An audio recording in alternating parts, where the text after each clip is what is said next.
Now is to offer Jay the opportunity to respond to the respondents, and then we can take it from there. My responses will be very brief. I would agree that the potential for dialogue between Levinas and Buddhist sources is huge. I've always found Levinas very inspiring, and Levinas's moral insights, I think, are ones that deserve to be brought into more dialogue with Buddhism than they have been in the past, and so I thank you for that. Gareth, you're right to be bringing out all of the richness of the Buddhist ethical tradition that I managed to omit. And of course, there's a great deal more to be said, and your work in Tantric ethics says a great deal of it as well. It's probably unreasonable for any of us here to think that in this panel we're going to explore all that is valuable or important in Buddhist ethics, and so it's good that there's a number of people up here talking, as well as a number of important experts in the audience who will very soon, I expect, supplement what we've said here. And one remark to Bob Pollock, whose talk I found extremely rich and utterly consonant in spirit with much of what I see in Mahayana ethics.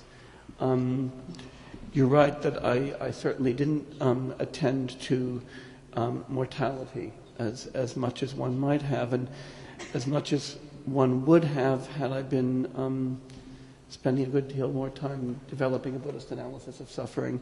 The only thing I can say in defense of the tradition is there is no dearth of talk about death in Buddhist ethics or Buddhist morals, only in my talk, for which I apologize. But fortunately, you supplemented that and filled that necessary void.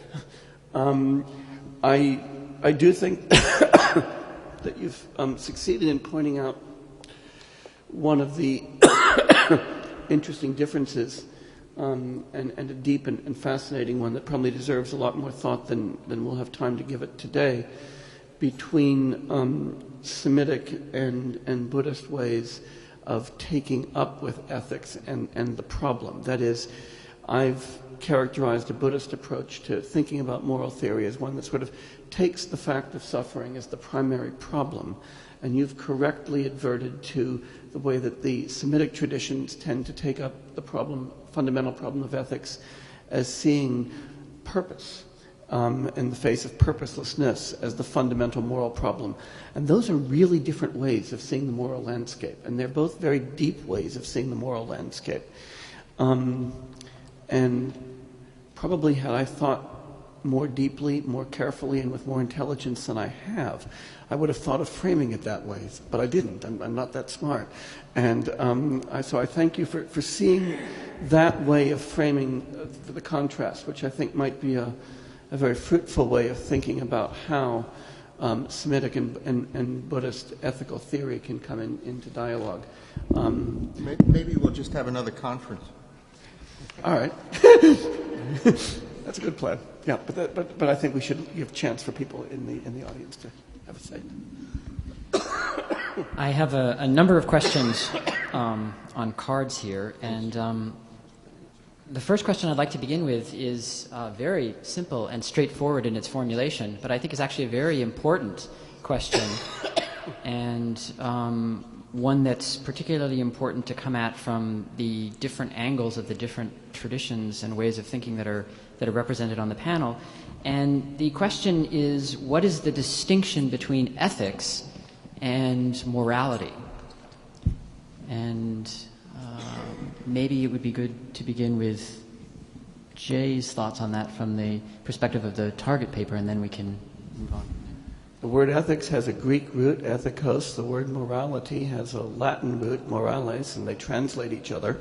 So one difference is one is Greek in origin and one is Roman in origin. Many people would use these entirely interchangeably. Sometimes ethics gets used in a special way when it can join with things like professional ethics, medical ethics, business ethics. Nobody ever talks about business morality. Or medical morality. But anyway, I think that that's a very specialized use. And I guess I've heard people try to create a distinction between the semantic ranges of these words, where one of them is supposed to have to do with high theory and one's supposed to have to do with particular. But I've heard different people draw that distinction in different ways, and I guess I've lost track of it completely. Levinas does address this question. Ethics for him is the primordial relation to the other. Ethics is capital E. Now, the moral life,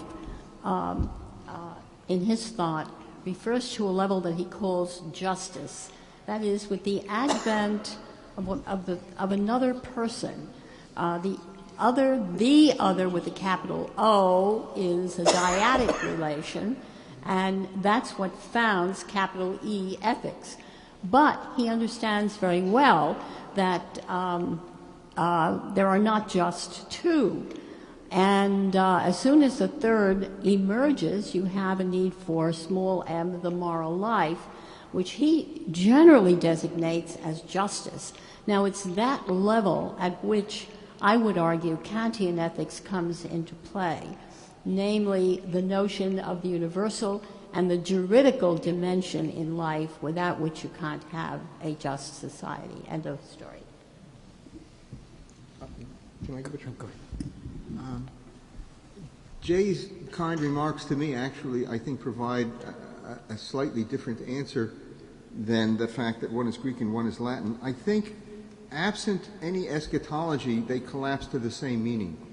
But in an eschatological context, where there is another world and your place in it will be determined by your actions in this one, then the gleanings from Revelation drive a moral position, and the choices you make in the absence of eschatology are the ethical ones. That's why professional choices append to ethics and not morality, and religious choices append to morality and not ethics. If you collapse eschatology, they collapse to the same meaning. There's a question up here in the front. One brief comment about the Semitic Indo-European contrast. I mean, I think part of it may be coming from the fact that one has a historical dimension. The Semitic, there usually is a whole notion that there's a history, and one of the things you've been emphasizing in the Buddhist tradition is the cyclical nature. Obviously, if you're thinking of this as having history, what Hegel called the problem of history, then obviously you've got to know what the purpose of this is. It always has a direction. So I think that's a very deep, basic cultural divide. I wanted to ask Jay particularly how he could relate what he had to say to what we heard also from other people like Mark Sideritz about the absence of the self, because I approach this as an outsider, and I want to understand how the kind of compassion and the social dimension connects together with the notion that the self is illusory and that craving and aversion are versions of ignorance. And so how do you sort of strike the balance between the fact that suffering seems to be real with the notion that the self is unreal? Yeah, that's a very good question.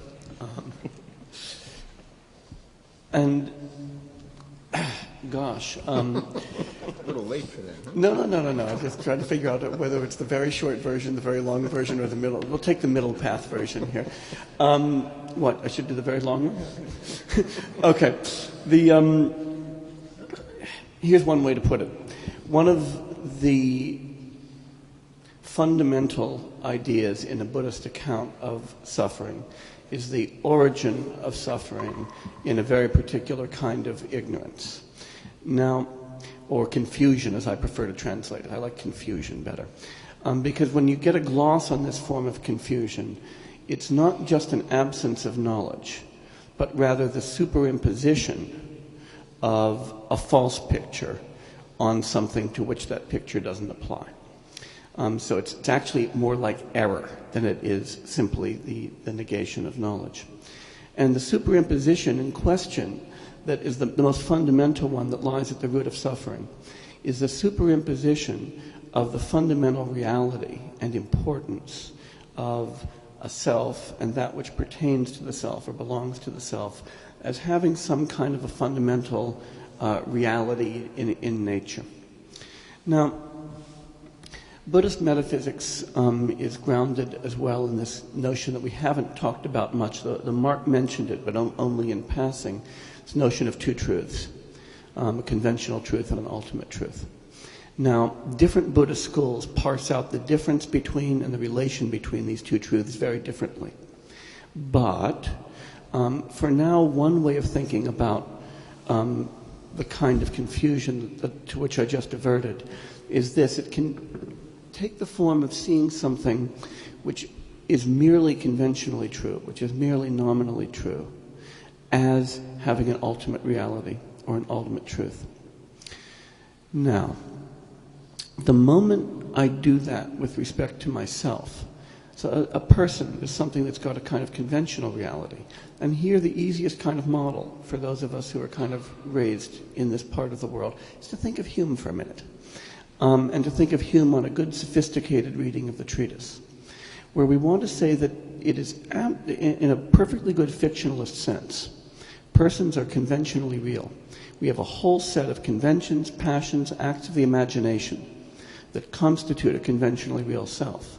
But that doesn't mean that on analysis we find something that exists substantially as a self, as the theater in which the ideas occur.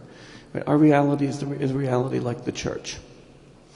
Now, the misapprehension that takes self and other to exist substantially and to be substantially different is what then on this analysis allows me to draw a distinction, say, between prudential and moral concerns that are rational for me to have versus concerns that are optional, and allows me to act in ways that appear to be conducive to my own well-being and antithetical to the well-being of others, but which in the end produce suffering not only for others and to me because of interdependence and so forth. There's two ways to suffer. You can suffer from somebody else doing something to you. You can suffer from being an asshole, right?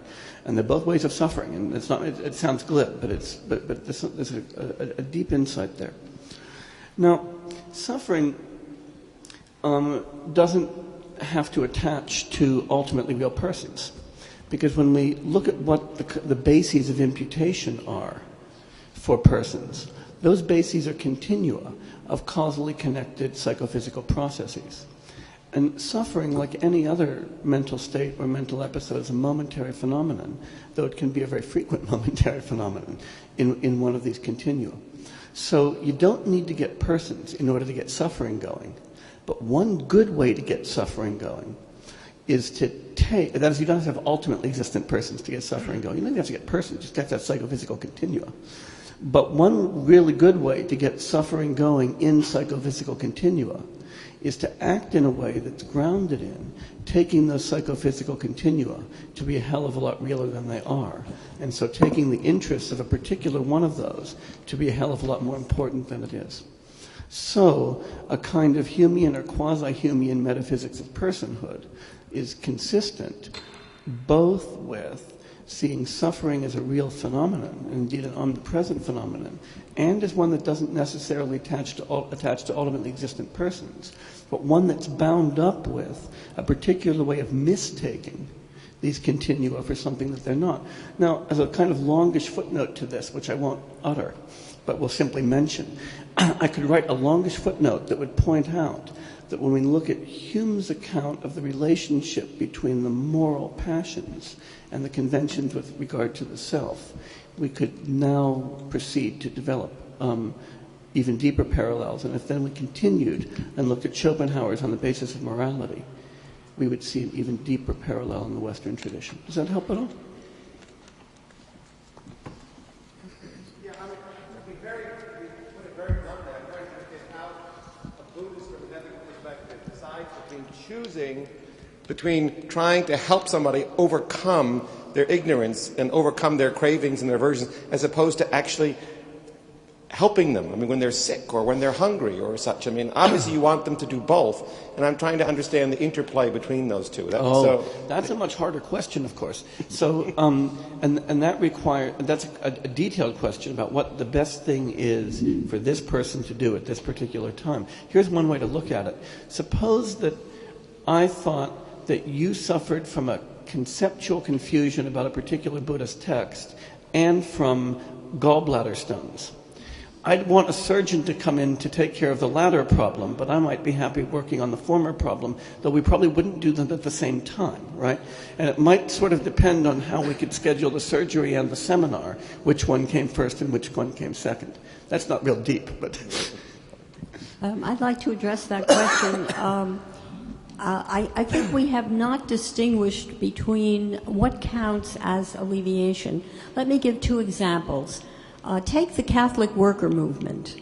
You directly feed the poor. You live with them. I need not go into detail about the charitable works within groups of that kind. That's the immediate alleviation of suffering. Now, the second modality, which is the one that raises questions, is more or less in the mode that Bob raised in talking about Bonhoeffer. And I think of my own very good friends, the survivors of the White Rose movement, the sister of Sophie Scholl and so on. And they were political protesters. Do they count as alleviators of suffering insofar as they anticipated suffering as a result of the actions of others who were implicated in a politics likely to cause suffering?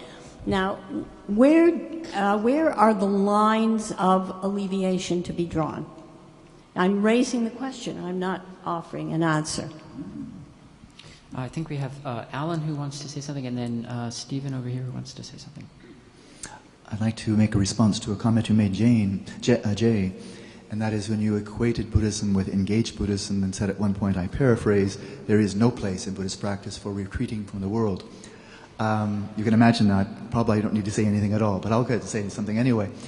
I think that Western civilization has been impoverished by the fact that with the rise of science, with the rise of the Protestant movement, we lost so much of our Christian and Jewish contemplative heritage. I think that's a tragedy for us, frankly. And it wasn't necessary, but that's what happened. So the Protestant ethic kind of took over. You're not doing anything good unless you're really doing something out there in the world. I think of a statement by the Dalai Lama. He was asked once, His Holiness, do you ever feel lonely? And the response that I've heard was, no, I never feel lonely. I always feel engaged with others. And so I think there's a profound role in Buddhist practice for temporarily withdrawing from active engagement in society. But one may do that in the most altruistic and compassionate way, as the Dalai Lama suggests, even when you're in solitude, even if that lasts for 20 years. And I've known yogis, Tibetan contemplatives who spent 20, 30 years in solitude. When they withdraw, it's not simply an escapism, it's not for selfish purposes, it's not I've had it with the world, but a temporal withdrawal in order to bring about profound transformation, in order to re-engage much more effectively. So I think when we look at the history of Buddhism, really in multiple traditions, Theravada, Zen, and so forth, very frequently, if not invariably, those who have had the greatest impact and are most beloved centuries after their passing away are those who have temporarily withdrawn for altruistic motivations and then returned and made an extraordinary contribution to the world that might otherwise have been impossible. Final comment, Pascal, his statement, I only paraphrase, but the trouble with modern man is our inability to sit quietly in our chambers, I think is very, very germane to this. I have absolutely no quarrel with that. I'll reread what I said. That was that Buddhist practice is never a retreat from, but always a committed engagement with the world. I consider altruistic retreat practice to be a form of committed engagement.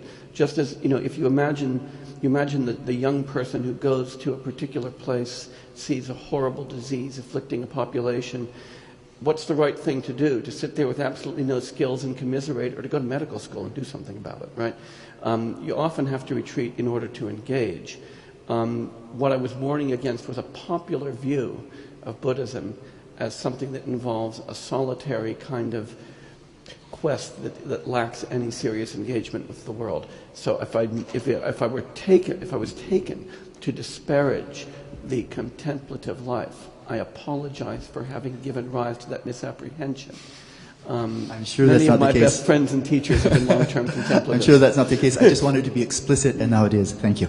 Could I ask you both? Can I ask both of you then whether there is any different ethical burden in Buddhist terms to confronting the kind of what I think in the West is called the natural evil of, say, the sick kids who need a doctor, and so one goes to medical school, and the human evil of willful cruelty, which does not require one to learn about nature, but rather to see an unnatural act emerging on the bad side of things as the unnatural act to act with loving kindness is unnatural. How is the contemplative choice justifiable in the face of the bad behavior of other people as opposed to the problems of nature? You want that one, Alan, or you want me to take that one? I think that one of the crucial conceptual constructs in Buddhist theory is the construct of upaya, or tapka, skill and means. Different people are endowed with different skills. There's a reason that I'm not a doctor. I was terrible at organic chemistry. And that's just not a way in which I would ever be able to make a contribution. I know lots of people who can't do philosophy, some people who can't meditate well, people who aren't good engineers, and then fortunately there are people who are good at each of these kinds of things. One of the things that I think it's important for anybody to do is to figure out where you can make a contribution. Not all of us are going to make contributions in all domains. Some of us are fortunate enough to be able to make contributions in many, but boy, those people are few, and we admire them for it. But I think that's just always a hard personal choice and a hard kind of question about self-knowledge, to know what you can do successfully and where you better step aside and let somebody who's actually got the skills do the job. I don't perform surgery. Could I add a footnote to that? Yeah. And that is, we have in Christianity, be perfect as your Father in heaven is perfect. And he's not, I think, addressing particular people with special skill sets or talents, but an overall orientation for all humanity is to strive for perfection, whatever your particular skills or talents may be. And I think we have something similar to that in Buddhism, most explicitly in Mahayana Buddhism, of the Bodhisattva ideal.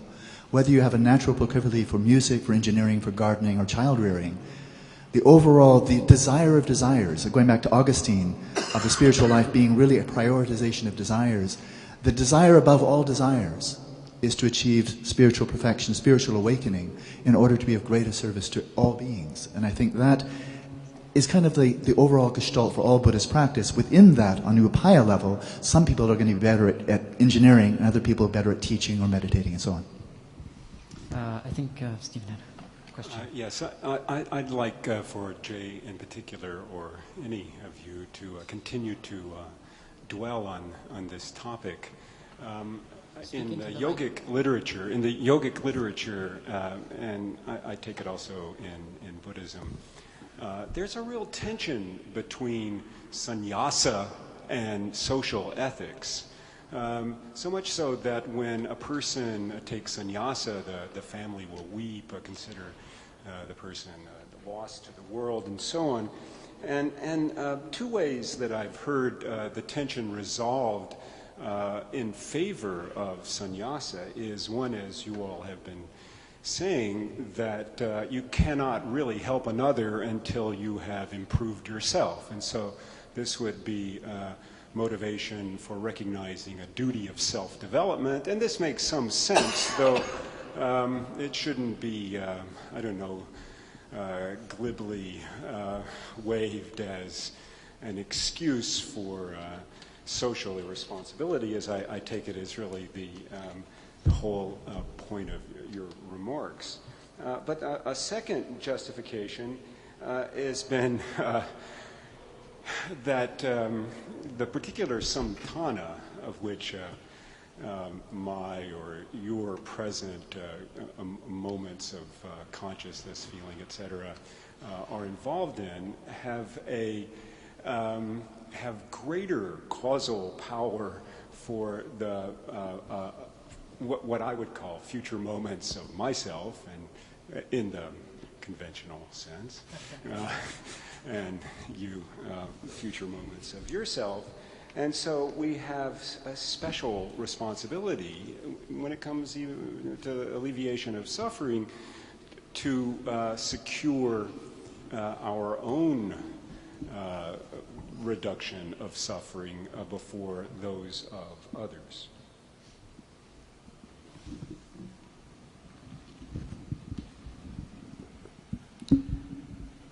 Of course, I'm tempted just to hand this one back to Alan, too. Good idea, yeah. And maybe I will invite Alan to comment on this as well. But look, there's always, in any tradition that recognizes multiple levels of social engagement and multiple levels of moral engagement, going to be tensions between decisions to act on one level versus another. As Alan correctly said, the kind of ruling moral motivation in especially the Mahayana tradition, but I think really in Buddhism quite generally, is bodhicitta, the altruistic aspiration to attain awakening for the sake of all sentient beings. But often the local route to that global goal involves much more local action than renunciation of all worldly practices for pure spiritual practice. Another way of looking at that is many people within the Buddhist tradition see engaged bodhisattva action as involving the purification of very mundane altruistic action as bodhisattva action, as a vehicle for the accumulation of merit and the accumulation of wisdom towards the attainment of an awakening for the sake of sentient beings. So this is one way of resolving that tension, to say that, sannyas in this framework can be very much a kind of locus samvarti kind of set of actions. That's okay too. And all of this is to say that there are multiple strategies for thinking about this tension within the tradition. One is to say, look, maybe the best thing to do is long-term retreat before one acts. Another thing to do is to say to forego one's own long-term retreat because one sees more skillful and more useful things to do in the world immediately. Another is to actually retreat by engaging in worldly beneficial action. And the tradition has certainly got examples of each of these canonically and probably in our very own lifetime. So you're right that there's a tension, but I don't see deep resolution problems, and I see multiple paths to resolving that tension in thinking about one's own moral life. Alan, did you want to say more about that? Anne has a question, comment. Just in the spirit of sometimes voicing what the tradition itself has to say, I would just mention that from some perspectives, certainly within the Tibetan tradition, there is not necessarily this discrepancy between retreating and helping the world, but the prayers and practices themselves, at the very time that they are practiced, are considered to be of benefit. And that may seem quite esoteric from many points of view, but perhaps it is something that someday, in the 30,000 years from now, science would like to investigate. Georges, wait till you get the mic, though. I think there is a real danger of simplifying things, because I think there is a real tension between responsibility to oneself and responsibility to others. And you find a lot of articulation of attention in the Vinaya, which prescribes a number of duties that monks have towards others. So I think it would be greatly simplified. In a way, in the Mahayana perspective, you're right, there is a solution, and it's full Buddhahood, because a Buddha is described as having achieved perfection for oneself as well as perfection for others. So in a Mahayana perspective, you would say that tension remains until you're a Buddha, which is obviously a solution, but it's not underestimating the degree to which there is a tension in the tradition. I agree completely. I want to acknowledge that there's tension and also strategies for addressing and resolving the tension and multiple ways of understanding each. Yeah. Jinpa? This is a question for both Jay and Professor Pollock as well. One thing that has always puzzled me is, discussions of ethics often sort of, turn towards, we pay acknowledgement to the fact that ethics is a social phenomenon, ethical action is a social act, and it's in the context of society and others. And particularly Levinas brings out the centrality of the recognition of others in one's understanding of ethics. But then when the discussion proceeds, it always turns on some kind of an individual's intention, action, and consequences, and so on. And then also, if you look at individuals, apart, maybe there are a few exceptions, but everyone would like to believe that they are good. They would like to act in a beneficial way. Everyone would probably agree that compassion is important. But somehow this value never gets fully translated on the societal level. So I'm just wondering whether any of you on the panel have given thought on how this could be done. I mean, particularly with reference to Martin Luther's quote that you cited. It's very powerful. But how can we, what is missing in this step from an individual to the society? What kind of mechanism should there be that would translate from this good intentions on the level of individual to society? I'm sorry. Please go ahead. You go first, please. Well, again, I don't want to keep appealing to the philosophy of Levinas because my own position is not always a Levinasian one, but Levinas speaks of proximity. That's his term. There are two modes of engagement with the other. One is that of the teacher, which is pedagogical. The teacher is magisterial and sees the other as on high. The other is proximity, the neighbor, the one who is close to me. The analogy there, I would say, is to tactility. You almost touch the other. There is a transformation through the impact of the other. Let me use an analogy that Levinas might not like very much, but in the history of epistemology, there is a view of sensation.